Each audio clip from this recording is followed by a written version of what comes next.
glándulas salivales. Vamos a ver qué tipo de examen se toma para el estudio de las glándulas salivales y quiénes lo conforman. Lo que vamos a ver sobre qué estudio se va a realizar en las glándulas salivales. Primero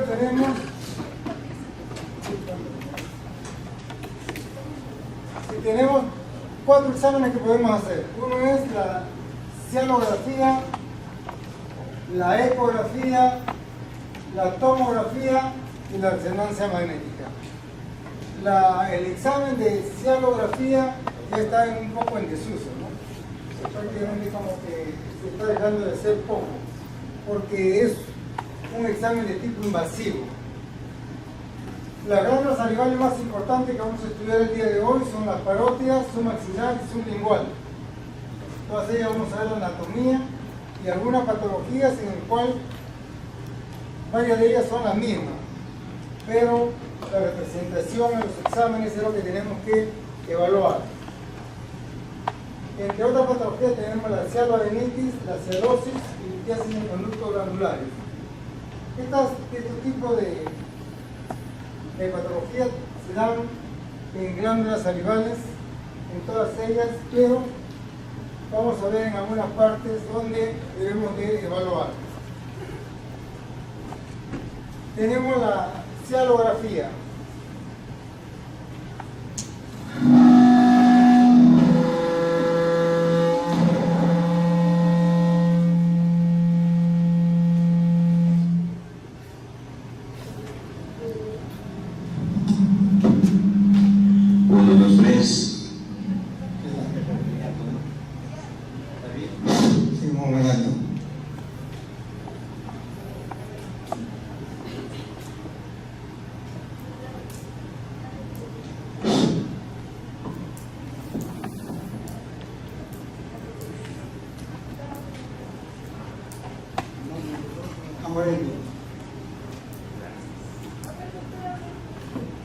Muy bien, continuamos entonces. La cialografía es un examen radiológico que se usa sustancia de contraste. La sustancia de contraste que se debe usar acá es la sustancia de contraste no iónico, porque es el que produce menos cantidad de reacciones alérgicas. Las proyecciones que se usan para evaluar bien, tenemos la forma lateral, o sea, la mandíbula en forma lateral, cuando se estudia parótida y glándulas submaxilares. Tangencial se usa solamente para parótida. Y la proyección axial es para estudiar la sublingual y submaxilar.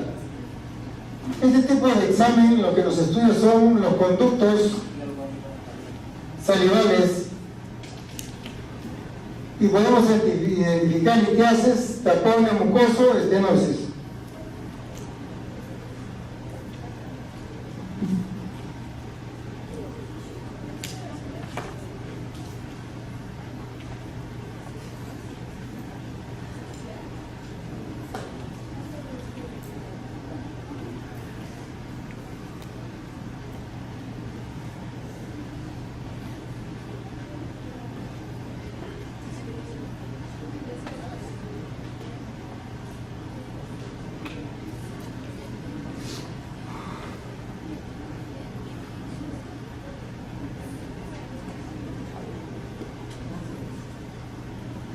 Entonces, con este examen nosotros podemos ver qué es lo que contiene el conducto canicular, ¿no?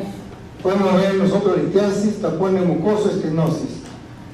También podemos estudiar las enfermedades crónicas como cianogenitis crónica recurrente, que da una imagen en cuenta del osario, que dice que hay estenosis por parte. Lo que debemos tener en cuenta acá es que estamos estudiando solamente los conductos con la sonografía, no estamos estudiando el parénquima. El que estudia el parénquima es la tomografía, la resonancia y la ecografía. Con esta sonografía también podemos nosotros detectar los quistes y también cuando hay fístulas, porque son conductos. La ecografía Como vamos a ver una imagen no uniforme. Generalmente utilizamos el traductor lineal. El convexo no es recomendable usarlo.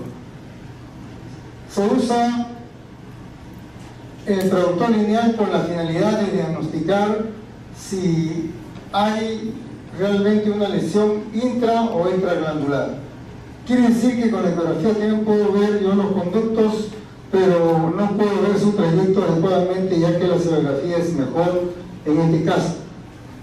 La ecografía sí puedo ver yo el parénquima, en el cual también la ecografía me sirve como guía para extraer o sacar una biopsia con una punción de aguja fina. Puedo estudiar la glándula submaxilar, sublingual, también podemos estudiar las glándulas parótidas. La glándula sublingual es un poco a veces difícil porque tenemos que levantar mucho el cuello del paciente y su abordaje es más que todo un poco problemático, ¿no? En cambio, la tomografía sí es un examen ideal para el estudio del parénquima glandular. Puedo ver yo cómo alguno de las glándulas, si están inflamadas, cómo es la relación con lo que está en la parte externa adyacente a la lesión. Se debe de hacer la tomografía sin sustancias de contraste para detectar la litiasis. Nos ayuda bastante a diferenciar entre lesiones quísticas, sólidas o tumores. La resonancia magnética tiene más ventaja porque es un examen en el cual el estudio morfológico no irradia mucho al paciente, porque si nosotros utilizamos la tomografía irradiamos también parte de la tiroides, que usted sabe que es un órgano blanco. Entonces es utilizado porque nos define mejor las neoplasias malignas o benignas. En el caso de la maligna suelen mostrar un margen irregular, poco definido, puede haber infiltraciones, la intensidad de la imagen es heterogénea, ya sea en T1 o T2, y podemos ver nosotros cómo infiltra a los órganos que se encuentran adyacentes. Permite delimitar bien entonces los márgenes de la lesión. Ya ustedes saben que como la resonancia magnética, donde hay inflamación, se ve mejor que la tomografía. Entonces, según la regla general, las lesiones iso o hipointenso en secuencia potencial en T2 suelen ser malignas, mientras que las lesiones hiperintensas suelen ser benignas. Eso generalmente es como para tener una idea, a veces en forma global, no como en T2, utilizando el T2, ya más o menos yo me oriento de que probablemente sea maligno cuando veo la densidad heterogénea. En cambio, cuando veo las lesiones hiperintensas, o sea que es de color blanco, porque es hiperintenso, entonces son generalmente benignos. No todos, pero generalmente. Acá tenemos la parótida, ya saben ustedes por anatomía, que está detrás de la rama ascendente de la mandíbula, delante de la apófisis mastoide y estiloide. Su forma se adapta de acuerdo a los músculos y a los huesos adyacentes. Tiene dos porciones, una profunda pequeña y otra superficial que es bastante grande, ¿no? Acá está la anatomía. Para las patologías de la parótida podemos ver que hay de tipo inflamatorio, en el cual hay dos tipos, aguda y crónica, no inflamatoria, que son metabólicas, anomalía de la secreción y en algunos casos malnutrición. Y el crecimiento de masa tenemos dos, uno puede ser quística, benigna y otro puede ser tumores. Eso es bastante importante tener en cuenta los tipos de patología. Acá vemos, por ejemplo, cómo se está realizando una escalografía. Miren cómo la proyección hacia dónde se va, hacia afuera, hacia la parótida. Acá tenemos la ecografía es homogéneo. Estas imágenes anecoicas que vemos acá son los conductos sanguíneos. Eso viene a ser sobre todo, ¿no?, los vasos que nutren a la parótida.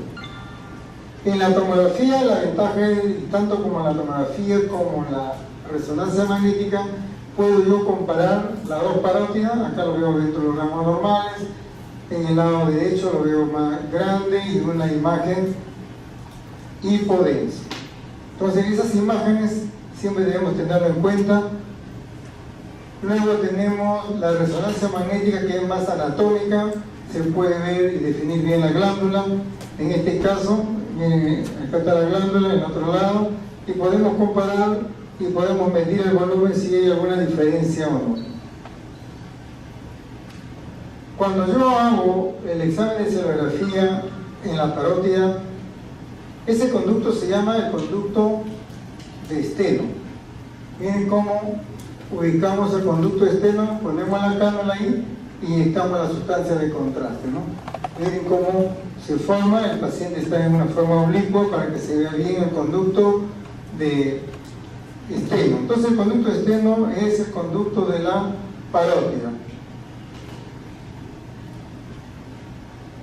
Según dice que mide 5 centímetros de longitud y 3 milímetros de diámetro. No vamos midiendo el diámetro acá, vamos cómo se canaliza por la parte interna de la boca, se pone una cánula, se agarra el conducto de Steno, que viene a ser el conducto de la parótida, y se inyecta sustancia de contraste no iónico, que es lo mejor para que no haya reacción eléctrica. Y esta es la imagen que debo de encontrar. En la patología de parótida es el más florido, en el cual vemos trastorno congénito, lesiones inflamatorias, tumores veneno, tumores malignos. Dentro de los trastornos congénitos vamos a encontrar quistes de la hendidura braquial, primera hendidura braquial intraparotidia, segunda hendidura en el ángulo mandíbulo a nivel parotidio. ¿Cómo vamos a ver las imágenes? Por ejemplo, esta es la segunda. En ecografía es una imagen anecoica, homogéneo, borde definido, ¿no? Y ovalado. Esa es la imagen que tenemos que tener en cuenta en cuanto a ecografía. En cuanto a tomografía, miren cómo se ve. Nosotros acá estamos viendo solamente una porción. Sin embargo, en la tomografía vemos cómo todo esto viene a ser una imagen hipodenso, homogéneo, borde definido, que comparado con su contralateral, nosotros nos damos cuenta que este está aumentado de volumen y es de tipo hipodenso. Entonces, el quiste se ve de esa naturaleza. Si nosotros queremos definir bien, tenemos que usar las unidades de cambio. Y en cambio, en la resonancia, vamos a ver cómo se ve. Acá está inflamado y acá también, y acá se ve el quiste, ¿no? En su en el lado izquierdo. Entonces, ¿cómo se ve en T1 el quiste, ¿no? Pero lo más importante es cómo lo vemos en ecografía y cómo lo vemos en tomografía, que son los dos primeros que se realizan, ¿no? Acá vemos que acá está la lesión. Entonces acá es densidad y acá es intensidad. Entonces saben que así se denomina en resonancia magnética. ¿Cómo la parotiditis? La parotiditis puede ser de tipo viral, de tipo bacteriano, ¿no? Lo que encontramos nosotros son accesos. No se olviden que sobre el acceso en ecografía son imágenes hipoecogénicos y con los bordes internos son tortuosos, no bien definidos, con una pared gruesa. Y si yo pongo el Doppler, lo único que va a captar es la parte externa, porque la parte interna ya se necrosó, ya no tiene vaso, y podemos ver donde están las estrellitas de que ese viene a ser el acceso de la ecografía. Lo podemos ver bien. En cambio, el acceso en una tomografía, comparando con su contralateral, ¿no? Miren, acá está inflamado también, pero acá Vamos a ver una imagen hipodensa. Su interno es tortuoso, heterogéneo, porque hay de dos colores, por eso se llama heterogéneo. Tiene hipodenso, acá es más oscuro, entonces es de tipo heterogéneo y esto viene a ser un acceso. En cambio, la tomografía antes de que se convierta en acceso, vamos a ver un aumento de volumen de la parótida, ¿no? Se ve la parótida grande y encontramos que la parótida tiene múltiples imágenes hipoecogénico de bordes poco delimitados, donde señala la flecha, en el cual vienen a ser los pequeños accesos que todavía no construyen para hacerse un tamaño grande. Entonces, en este lado de acá viene a ser el acceso cuando recién está comenzando, cuando son múltiples, y acá ya cuando se complicó están uniéndose esos pequeños accesos y forman uno grande. Y la tomografía me va a dar como hay una imagen hipodenso heterogéneo y que también inflama la parótida en la forma interna. Entonces, esas imágenes casi son un patrón hormónico para nosotros diferenciar de la parotiditis con pequeños accesos con un acceso ya instalado. Entonces, miren la imagen, acceso heterogéneo, de frente. No se olviden que siempre tenemos a veces la enfermedad de la tuberculosis. Lo importante acá es tener en cuenta la clínica. Siempre se pregunta al paciente o poner por escrito de que puede haber tenido una tuberculosis pulmonar o una tuberculosis sistémica, ¿no? Puede tener una tuberculosis renal, de piel, ganglionar, etc. Lo importante es que cuando invade ya la parótida, vamos a encontrar nódulos con centros necróticos. Estos son los nódulos con centro necrótico, ¿no? Está bien inflamada esta parótida, su contralateral también, pero más representativo está el lado izquierdo y tiene pequeñas áreas, ¿no? Hipodenso y también áreas hiperdensas, que viene a ser esto de acá. Esto viene a ser unas calcificaciones. Calcificaciones porque probablemente el paciente ya recibió tratamiento y los nódulos de tipo calcium que también se dan en esa zona ya se están calcificando. Entonces, si ustedes ven esta imagen y ven de que tiene pequeñas imágenes hiperdensas combinado con imágenes hipodenso heterogéneo, ¿no? A veces acá también tenemos la imagen hiperdensa. Entonces yo, miren ese gran volumen que tiene y ya me oriento que probablemente tenga este paciente una tuberculosis a nivel parótido, ¿no? Y ya si hacemos corte más hacia la región del cuello, vamos a encontrar múltiples adenopatías. Los cálculos también son vistos en la glándula parótida. Acá, por ejemplo, en la ecografía va a encontrar uno en los conductos, una imagen hiperecogénica, borde siempre va a estar definido y lo importante, siempre su sombra posterior. Y acá tenemos la tomografía, es una parótida inflamada, es una tomografía sin contraste. Esto de acá es hueso, ¿no? En la prominencia del hueso que va del corte, pero donde está la parótida, miren, esta glándula está más inflamada que su contralateral, y en el conducto encontramos una imagen hiperdensa bien definido. Entonces es una tomografía sin sustancia de contraste, en el cual estoy evidenciándose ahí una litiasis o cálculo intraparótido dentro de la parótida.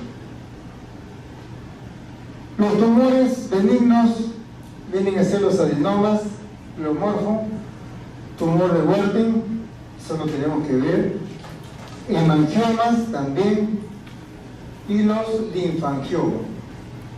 Los tumores malignos tenemos los carcinomas mucoepidermoides y carcinoma quístico adenoides. Pero acá lo que debemos tener más en cuenta son los tumores benignos, como lo vemos en los exámenes de diagnóstico por imágenes, en el cual ya me orienta a dar un tratamiento. Por ejemplo, aquí tenemos el adenoma pleomórfico. Miren, acá le han hecho una ecografía, es hipoecogénico. Acá está lobulado, miren cómo este tiene aquí un lóbulo, y lobulado, puede tener varios lóbulos, como el de acá. Refuerzo posterior, este viene a ser refuerzo posterior, esta imagen blanca que se ve acá, que quiere decir de que cuando llegan los secos no pasa directamente hacia la parte posterior porque no hay líquido y vemos un refuerzo. Acá también vemos un refuerzo posterior. Le he querido yo poner acá el Doppler y nos damos cuenta que los vasos sanguíneos bordean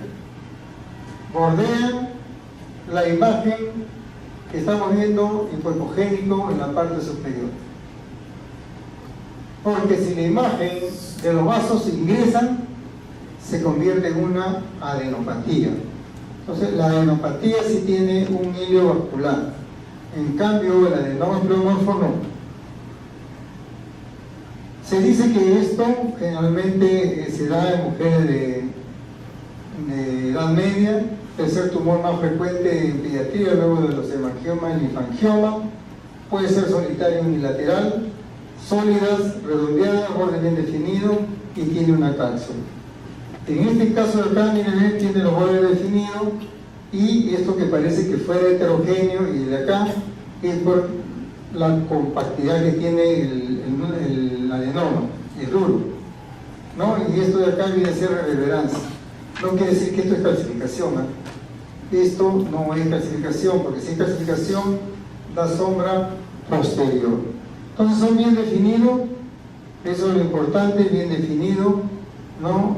Pero ese efecto de masa circundante siempre tiene su refuerzo posterior, pueden ser lobulados, acá tiene un lobulado, acá tiene varios lóbulos y lo importante es que no tiene flujo interno. El mismo adenoma, miren cómo se ve en una tomografía. Se le pone sustancia de contraste y lo que capta esto de acá es lo que está afuera, ¿no?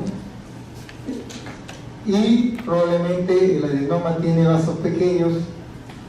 Lo que hay que tener en cuenta es lo siguiente: una ecografía, un ecógrafo Doppler no detecta los vasos pequeños que tienen menos de 5 centímetros por segundo de velocidad.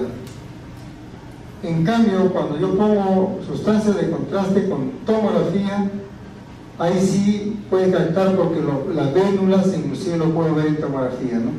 Los vasos pequeños también lo puedo ver. Lo que quiero que quede acá claro es de que cuando yo tengo un adenoma, le pongo sustancias de contraste, capta la sustancia de contraste, pero se ve lobulado, ¿no? Y produce un gran efecto de masa hacia la parte circundante.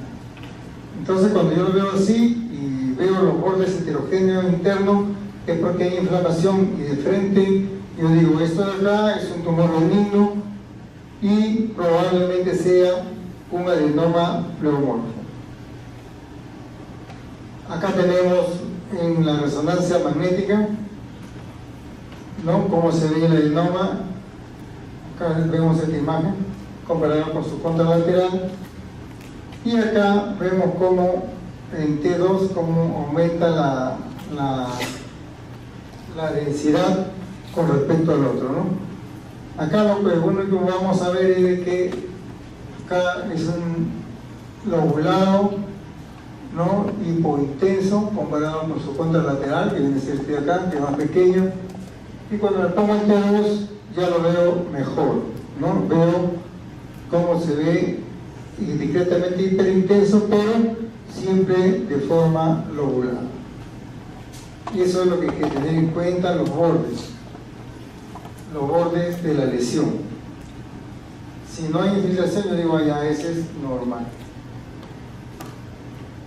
En cambio, el tumor de Warthin parece al anterior, pero con la diferencia de que acá vemos nosotros imagen de, esta es una eco heterogéneo, bastante heterogéneo, ¿no?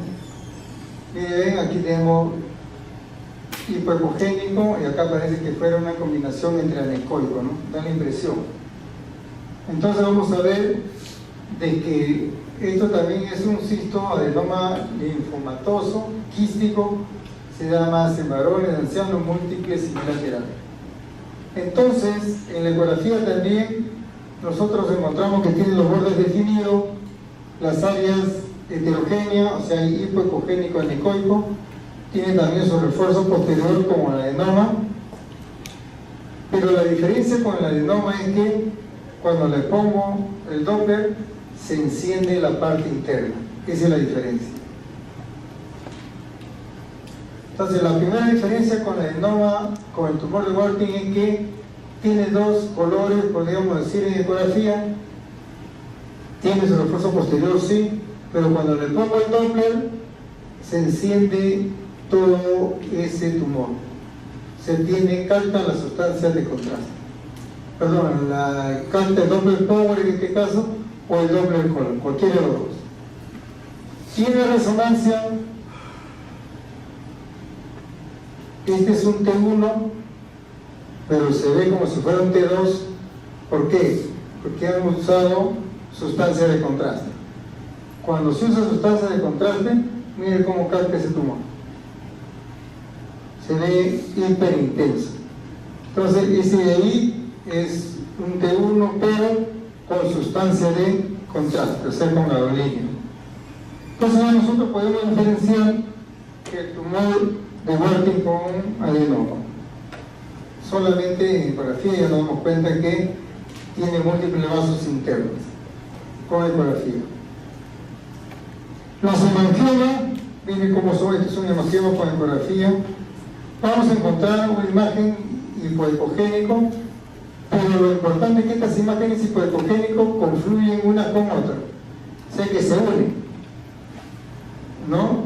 Esto aquí, si yo le pongo el Doppler, va a captar intensamente los vasos, porque es un hemangioma. Algunos pacientes vienen, los recién nacidos o de un año, como si fuera una parotiditis, le hacen ecografía y encuentra esas imágenes, ¿no? Hipoecogénico, anecoico, como si fueran unos caminitos tortuosos. Le pongo el Doppler y se enciende todo. Entonces el diagnóstico ya es un hemangioma. Es característico esa imagen que están viendo ustedes acá en ecografía. Es característico de que esta imagen anecoica se una, y todo esto viene a ser la parodia. Y en tomografía con sustancias de contraste, en una tomografía, miren cómo capta desde la parte interna hacia la parte externa. Tiene unas áreas hipodensas, ¿no? Que son trabeculados, pero todo esto de aquí viene a ser un hemangioma, ¿no? Quiere decir que hay múltiples vasos ahí, y también es característico en tomografía. Esto de acá quiero que quede también que es muy diferente. En ecografía, el linfangioma significa, ya ustedes saben que son tres tipos de vasos: arteria, vena y linfático. En los linfangiomas, en ecografía, son imágenes oscuras, son anecoicos, tienen unos septos muy finos y algunos confluyen, o sea, se unen. En algunos, cuando está infectado el linfangioma, producen la imagen líquido. Significa de que la parte superior es oscura porque es linfático, y la parte inferior viene a ser un poco más hipoecogénico porque a veces es sangrado. Entonces yo movilizo al paciente y voy a ver que esa imagen se desplaza interiormente. Sobre todo que a veces tienen una parótida grande y reciben un golpe y por eso sangra. Porque el linfático se tiene que hacer una cirugía. Aunque actualmente lo que hace el médico radiólogo pulsa e inyecta una sustancia en la cual hace que los linfáticos se adosen. porque cuando lo operan a veces puede producir una parálisis de algún nervio facial ahí en esa zona y puede alterar. Y miren, si yo le pongo esta imagen para que digan qué cosa es, ya ustedes saben que donde hay más líquido, o sea, tiene más hidrógeno, va a captar mejor. Entonces va a ser hiperintenso. No se confunda con la imagen anterior. La anterior era tomografía con sustancia de contraste. Y de acá va a captar todo, pero este acá que señala la flecha es un nivel. Quiere decir que este paciente, su linfático está sangrando, y es por eso que se ve ese nivel, ¿no? Que a veces en ecografía lo vemos tenuemente o parcialmente un nivel líquido, que a veces no se puede diferenciar bien a menos que ponga en forma oblicua al paciente, ¿no? Para ir viendo ese nivel líquido, ¿no? Entonces, no se confundan con eso. Esta es tomografía. Miren cómo se ve la tomografía. La tomografía ustedes lo van a ver o lo van a diferenciar porque se ven los huesos bien. Ese es el angioma. En cambio acá, miren cómo se ven los huesos de los dientes. Miren, la mandíbula no se ve bien definido y ustedes se dan cuenta de que esto de acá es una resonancia, ¿no? Y que es bastante intenso, ¿no? Y donde hay, por ejemplo acá hay, esta es la columna, el líquido cefalorraquídeo, como es agua, entonces es hiperintenso en este caso, ¿no? Entonces los linfáticos ahí se va a ver bastante hiperintenso y este es el nivel que lo diferencia, esto de acá. Entonces ven este nivel, que realmente es una resonancia y el diagnóstico es un linfangioma. Luego tenemos las glándulas submaxilares. Acá tenemos que tener en cuenta que si yo le hago la cialografía, el conducto es el conducto de Wharton. Entonces, tiene otro nombre diferente que el conducto de la parótida. Miren cómo se ve el conducto de Wharton. Se va por debajo de la mandíbula, ¿no? Ahí está la parótida. En cambio el otro se iba hacia acá y la cara estaba oblicua, o sea, se veía la mandíbula oblicua. Entonces, si ven esa imagen, lo que dice una cialografía del conducto de Wharton. En la ecografía vamos a ver que es una imagen hipohipogénico, esta es una ecografía normal, ¿no? Vamos a medir nosotros los conductos, vamos a ver nosotros que es homogéneo, lo que vemos acá, tienes los vasos, le ponen el nombre como el signo de vaso, su irrigación, ¿no? Y nosotros en la ecografía también podemos detectar la litiasis a este nivel. La tomografía lo vamos a ver en la parte inferior, donde señala, ¿no?, el círculo. Vemos cómo se ve la glándula submaxilar, ¿no? Esta es la glándula submaxilar. Acá también vemos la glándula submaxilar, ¿no? O sea, un corte más posterior. Estamos viendo la glándula submaxilar y podemos estudiar todo ello, ¿no? En este de acá, por ejemplo, aquí yo estoy viendo una litiasis en este lado, ¿no? Porque es el territorio de la glándula. En la resonancia, la ventaja es que yo puedo hacer cortes sagitales, axiales, coronales y puedo ir viendo la glándula submaxilar, ¿no? Acá está la glándula submaxilar y lo bueno es que es más anatómico. La resonancia es más anatómico y puedo yo evaluar cualquier diferencia, tanto en morfología como en intensidad de la glándula submaxilar, ¿no? Por ejemplo, acá estamos estudiando la glándula submaxilar y encontramos que este conducto está bastante dilatado, más de lo normal, no se debe de ver.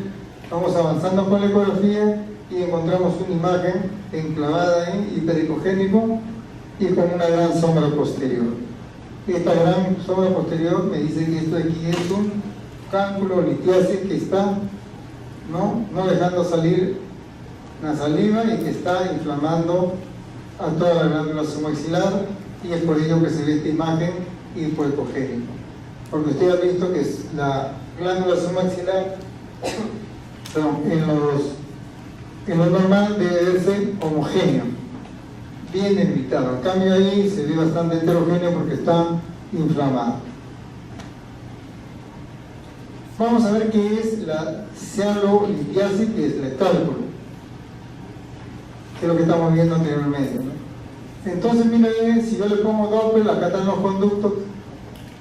¿Por qué le pongo el Doppler?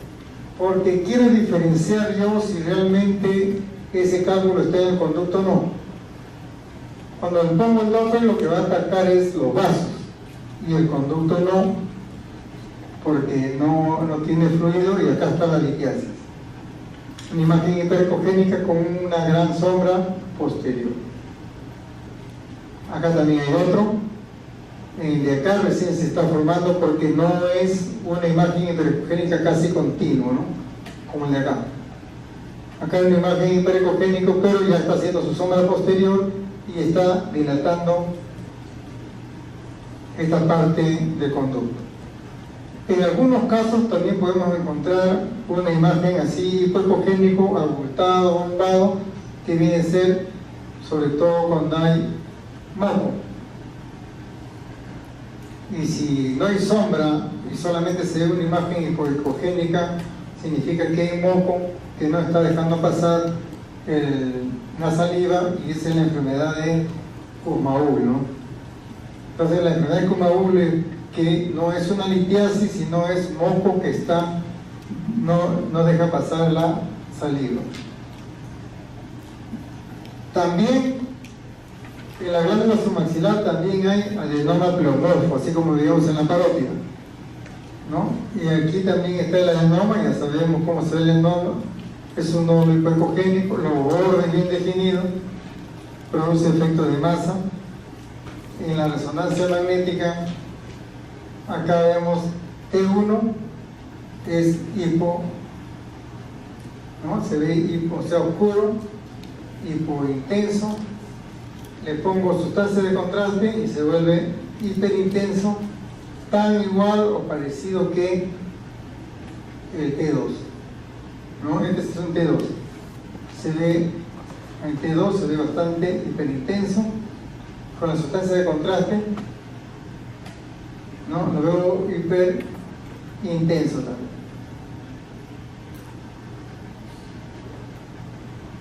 Ahora, si me ponen estas dos imágenes, el de acá y el de acá, ¿cómo lo diferencio?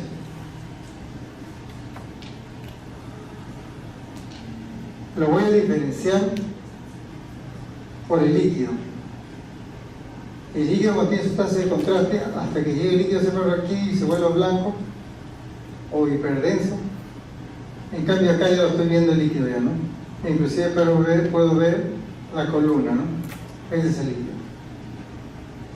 Acá no, lo veo todo de color oscuro porque todavía no llega la sustancia de contraste, ¿no? Entonces, acá lo vamos a ver, entonces bastante hiperintenso. Si viene esa pregunta, siempre va a decir seguro de que tiene sustancia de contraste para no confundir al alumno, ¿no? Eso ya lo ve más un residente de radiología a detectarlo, ¿no?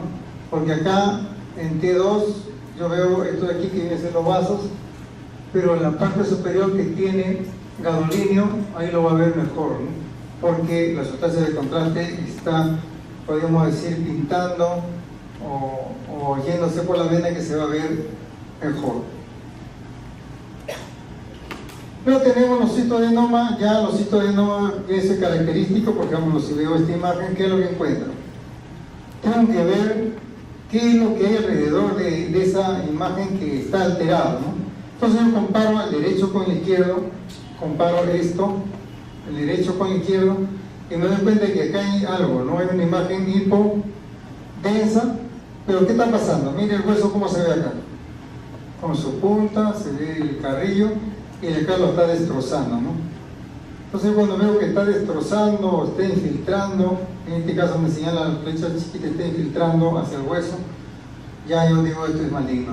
¿Por qué? Porque está destrozando el hueso, está quitando la configuración y está infiltrando hacia los carrillos en la parte donde señala la flecha más grande. Todo eso viene a ser el tumor, está destruyendo el hueso ya. De hecho yo puedo decir de que es un cáncer, ¿no? Y si quiero estar más seguro que es un citoadenocarcinoma, puedo tomar yo una biopsia, ¿no? Acá vemos con sustancia de contraste, ¿no? Miren cómo se ve. Este viene a ser una resonancia, ¿no? En la resonancia lo va a ver heterogéneo, me va a decir hasta dónde invade. La resonancia con respecto a la tomografía es que la tomografía no me detecta hasta dónde va el edema. En cambio esto de acá sí me detecta que va hasta más allá, ¿no? ¿Por qué? Porque el edema, como tiene hidrógeno, se ve mejor en resonancia magnética. La sublingual, ya usted sabe que está ubicado en el piso de la boca por anatomía.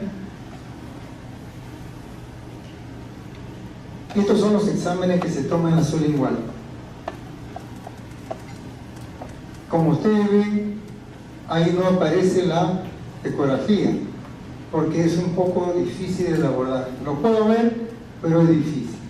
Entonces para ello se toma una gamografía, una biopsia con aguja fina, resonancia magnética o tomografía, y en último lugar está la serografía. O sea, en ese orden de importancia va a ir. La serografía ya hemos dicho que es invasivo, ¿no? Entonces, con la gamografía, lo que me va a dar son imágenes en el cual el radioisótopo, ya que sabe que se inyecta o se inhala el radioisótopo, y me va a representar a la glándula donde hay vasos. Si tiene necrosis, ya que sabe que es un sitio frío, y si tiene muchas venas o arterias en un sitio caliente. Vamos a ver cómo va a detectar cuando hay accesos, inflamación, quiste, etc. Este viene a ser, ojo, no solamente se ve la glándula submaxilar, también se puede ver la tiroides, ¿no? Entonces nosotros vamos definiendo con la mamografía cómo se ve la glándula sublingual, y por si acaso hay por ahí algo aberrante también que a veces encontramos, otras glándulas pequeñas, ¿no? En cambio, la serografía, miren cómo hacia dónde se va. Ya esta posición ya no es tan oblicuo como las anteriores, ¿no? Acá está de frente y se va hacia acá, ¿no? Pero este no tiene nombre propio como la subaxilar y como la sublingual. Entonces son conductos que vemos sus ramificaciones. Puede ser una proyección de frente y perfil, podemos encontrar la litiasis, podemos encontrar quistes, etc. Entonces, la litiasis lo puede encontrar en la glándula submaxilar, en la glándula parótidas, en la sublingual y en las otras glándulas pequeñas salivales. O sea que la litiasis puede estar en cualquiera de esos tipos de glándulas. Entonces no es que lo pueda encontrar solamente en la parótida, en todas ellas. Y siempre vamos a ver que la ecografía es una imagen hiperecogénica con sombra posterior y siempre condiciona una inflamación. En la tomografía tiene que ser, como en acá, ahí vemos una imagen hiperdensa, pequeña, tiene que ser sin sustancia de contraste. Siempre.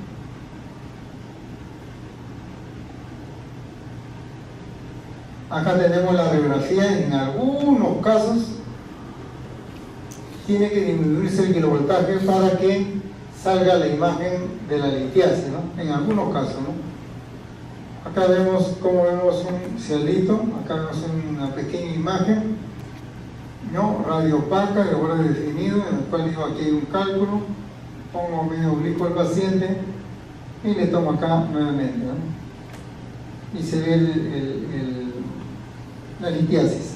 Pero estas imágenes son solamente casuales porque se tiene que bajar el kilovoltaje y verlo, ¿no? Es mejor hacerle la cialografía. Ahí está la cialografía, nos permite visualizar los cálculos no calcificados, sé que recién se están formando, así como valorar otras anomalías del conducto como estenosis, dilatación, algunos tienen divertículos, ¿no? Esos divertículos ya ustedes saben que son nacimiento. Acá vamos a ver, miren cómo se ve, y esto de acá viene a ser, o sea, viene la sustancia de contraste y centro oscuro, viene de acá, y lo que pasa que es, bordea acá, y este es el cálculo. Sube acá, bordea este de acá, y este es el otro cálculo. Entonces, quiere decir de que el cálculo en una cialografía me está dando imagen de sustracción, porque está dentro, ¿no? No es adición, es una imagen de sustracción. Me está dando en una cialografía. Entonces, si ustedes ven esta imagen, van a ver que aquí está el cálculo, ¿no? Porque el líquido de contraste pasa por encima, ¿no? Pasa por encima y me da la formación. Entonces, la cianolitiasis son entonces cálculo y condiciona dilatación, condiciona edema, ¿no? Porque está ahí obstruyendo la salida, ¿no? Acá podemos, por ejemplo, ver que tiene una litiasis pequeña y en otro vemos que hay un edema grande, pero también una pequeña litiasis. Entonces, lo importante siempre hay que entender que hay una imagen que obstaculiza, en ecografía es hiperecogénico, en tomografía es hiperdenso y que viene a ser la litiasis. Ahora, la parótida también hay un síndrome de Sjögren, en el cual la glándula, miren, esta glándula no se puede confundir con el hemangioma, porque el hemangioma se veía lineal, ¿no? Entonces vamos a encontrar una imagen grande de la glándula, hipoecogénico, con parénquima heterogéneo, reticulado, difuso, concepto hipoecogénico. Bueno, le dicen piel de leopardo. Esto de acá no puedo confundirme yo con una parotiditis con pequeños accesos, no sé si se acordaban anteriormente, ¿no? Cuando recién comenzó la clase. ¿Por qué no es igual? Porque los pequeños accesos se ven más oscuros en la parte central, ¿no? Y son áreas de necrosis porque son accesos. En cambio acá tiene color hipo y menos denso, ¿no? ¿Ven? Hipoecogénico y acá casi de otro color, ¿no? Y en el mismo nódulo. Y son de diferentes tipos y su distribución es dispersa. En algunos casos lo encontramos más grande. También hay diferencia con el acceso porque el acceso es de bordes tortuosos, pared engrosada y heterogénea. En cambio acá son imágenes anecóicas, ¿no? Que viene a ser una especie de quiste, ¿no? Ese es el síndrome. Entonces, si me ponen esta imagen acá, no me puedo confundir yo con una parotiditis con pequeños accesos, ni tampoco confundirme con un hemangioma. La cianodenitis, acá tenemos la cianodenitis bacteriana y la cianodenitis aguda viral, ¿no? La bacteriana se da por múltiples contaminaciones, ¿no? Retención salival, no se olviden que en deshidratación también se puede producir la parotiditis, cálculos, tumor, enfermedad sistémica también, etc. Produce dolor, tumefacción glandular, secreción de pus por el conducto de esteno y fiebre. El paciente habla y siente que tiene un sabor un poco desagradable en la boca y que está saliendo un poco de secreción purulenta por ahí, ¿no? entonces ya se le tiene que dar mayor cobertura y se le pide, cuando es así, no se le pide escenografía de frente, una resonancia o una ecografía si fuera factible. Hay acceso localizado o extendido a otras partes del cuello, puede haber tromboflebitis, retromandibular, disfunción del nervio facial, es el que tenemos un poco de cuidado. En las virales son múltiples virus que nos dan parotiditis, la influenza también, Coxsackie, influenza de herpes también, y que afectan generalmente más a la parotia.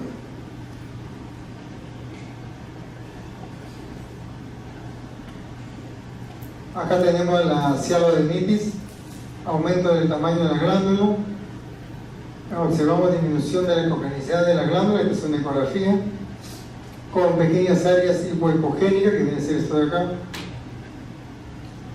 en forma parchada por inflamación o microexcesos.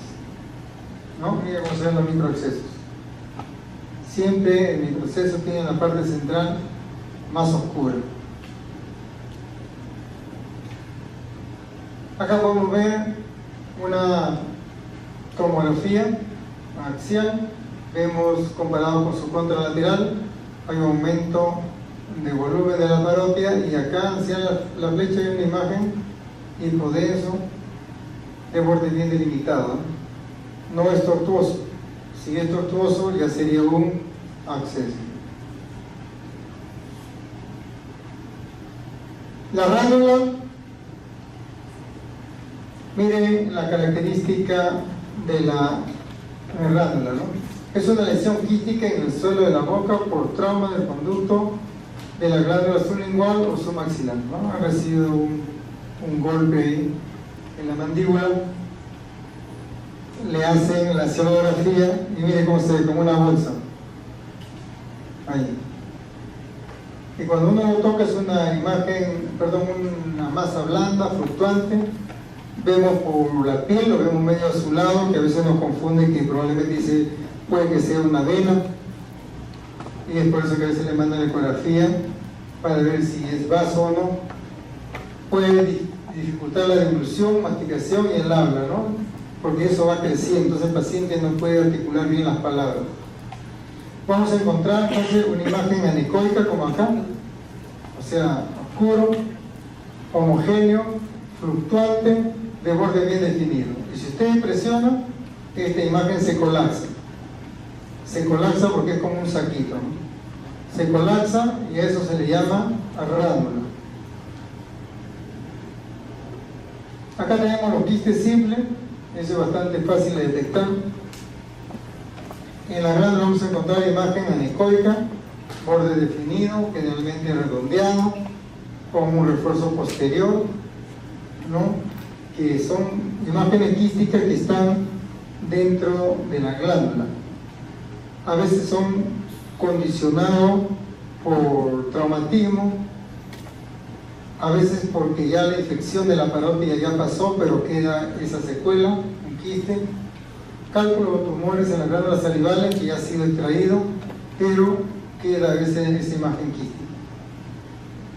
Uno de los tipos más comunes es un mucocele quiste lleno de mucosidad, ¿no? Se ha vuelto como una bolsita en el cual yo puedo detectarlo con la ecografía, ¿no? Es mejor estudiar con la ecografía. Le pongo Doppler y nunca va a tener vaso porque es líquido.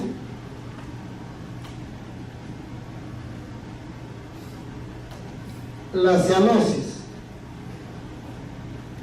Esta cianosis se presentan bastante pacientes con cianosis y ahí hay que tener en cuenta sobre todo la clínica.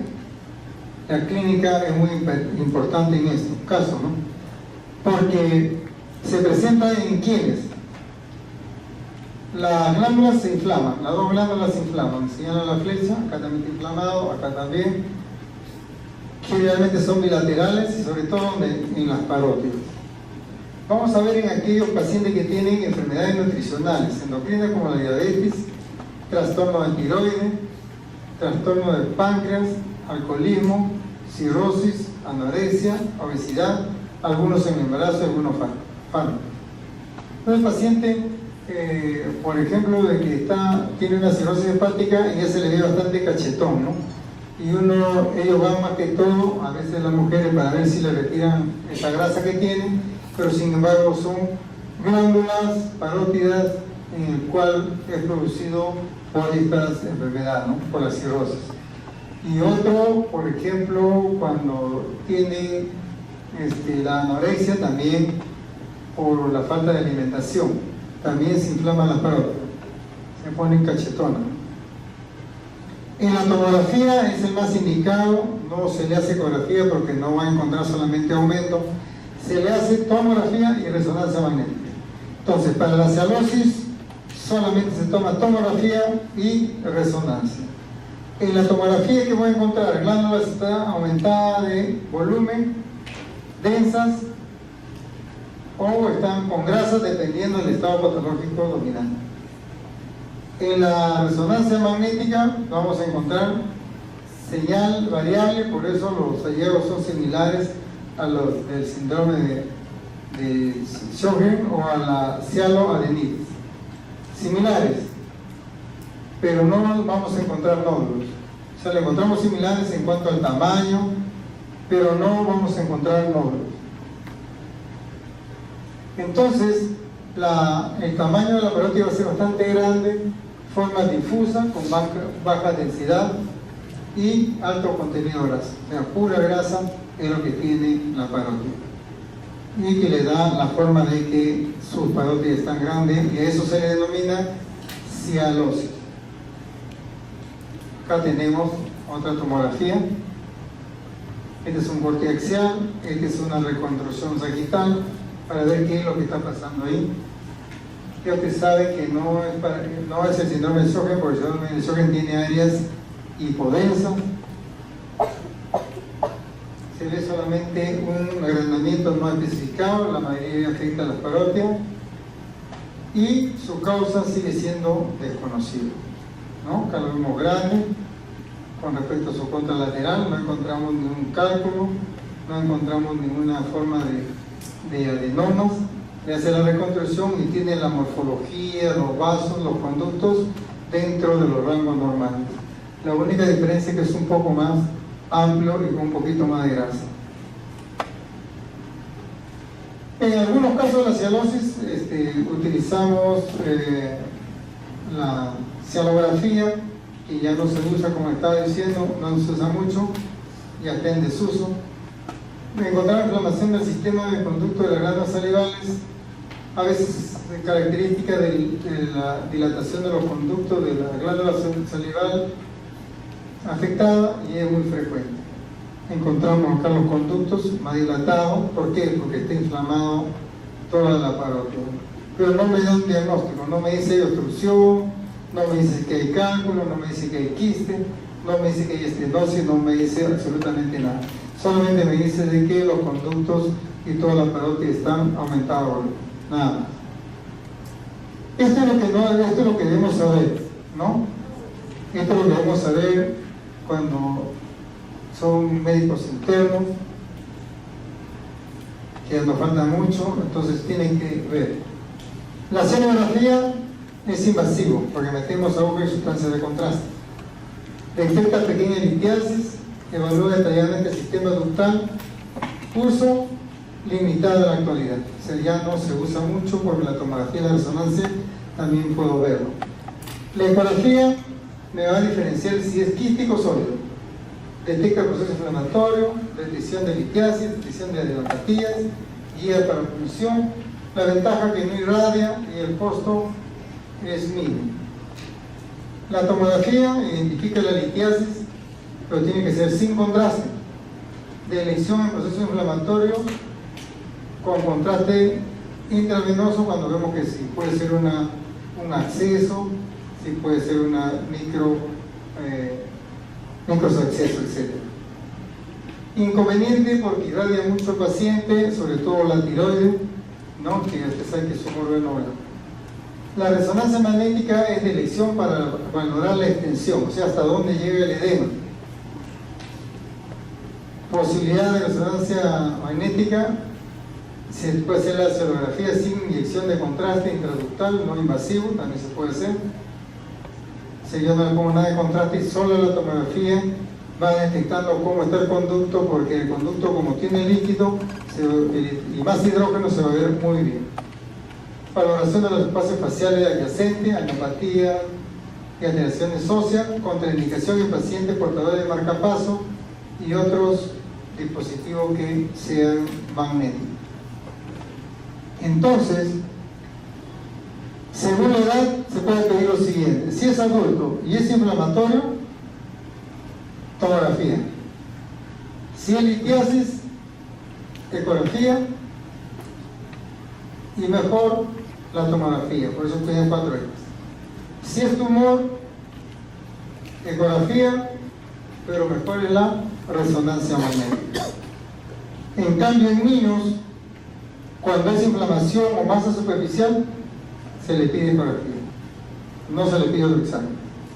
Cuando es una masa profunda, o como una sublingual, en el cual estamos sospechando alguna patología tumoral, le pedimos de frente la resonancia magnética. O sea, esos son los parámetros en los cuales uno tiene sus indicaciones.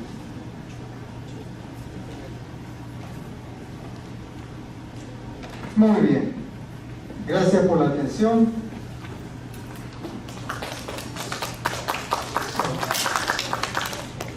Sí.